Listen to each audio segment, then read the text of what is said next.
এখন আমরা দেখব যে কীভাবে টুগেদার এআই এর এপিআই কি জেনারেট করতে হয় এবং এখানে কীভাবে অ্যাড করতে হয়। তো আপনি গেট এপিআই কি ক্লিক করলেও এখানে চলে আসবে টুগেদার এআই এর যে ওয়েবসাইটটা সেটা, অথবা আপনি সরাসরি গুগলে সার্চ করবেন টুগেদার এআই এপিআই কি। তো আসলে আপনি দেখবেন যে api.together.ai মেইন সাইট হচ্ছে together.ai। সো এখানে যাওয়ার পর আপনি দেখবেন যে আপনাকে লগ ইন করতে বলতেছে।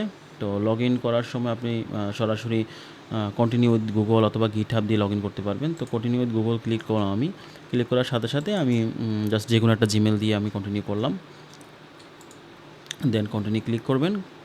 করার পর দেখবেন যে আপনার টুগেদার এ সাইন আপ হয়ে গিয়েছে এবং এখানে আপনাকে অবশ্যই টুগেদার এতে আপনার একটা কার্ড অ্যাড করতে হবে এবং মিনিমাম একটা অ্যামাউন্ট, যেমন deposit 5 to purchase credit and start using the together, minimum $5 load করতে হবে। টুগেদার এ আগে যেটা ছিল আনলিমিটেড ফ্রি মডেল ছিল একটা ওদের, বাট এখন আসলে ওরা কার্ডে লোড না করলে তারা আসলে করতে পারবে না, ইউজ করতে দিবে না।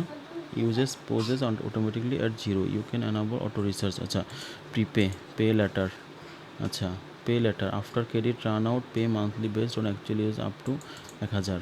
আচ্ছা, স্কিপ ফর নাওতে ক্লিক করলাম। তো এখানে আপনার কার্ড অ্যাড করার পর আপনি দেখবেন যে ওদের এপিআই নেওয়া সিস্টেম আছে, এই যে এখানে ম্যানেজ এপিআই কি। তো ম্যানেজ এপিআইতে ক্লিক করার পরে আপনি এখান থেকে এপিআই জেনারেট করতে পারেন। আমার এপিআই অলরেডি জেনারেট করা ছিল, সো আপনি জাস্ট ক্রিয়েট এপিআই ক্লিক করে এটা নাম দিয়ে ক্লিক করলে এভাবে জেনারেট হয়ে যাবে। তো আপনি যেটা করবেন জাস্ট ওদের এখানে ক্লিক করে এপিআইটা ক্লিক করে কপি করে জাস্ট এখানে অ্যাড করে দিবেন।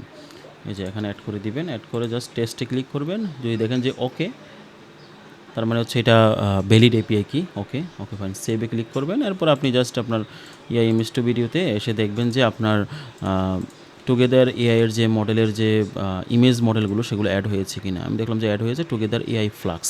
টুগেদার এআই ফ্লাক্সটাই আগে আনলিমিটেড ছিল, বাট এখন ওরা এটা লিমিটেড করে দিয়েছে। লিমিটেড করলেও আসলে খরচ অনেক কম। তো পরবর্তী ভিডিওতে আমরা দেখব যে কীভাবে রানওয়্যারের এপিআই কিটা অ্যাড করতে হয়। ধন্যবাদ।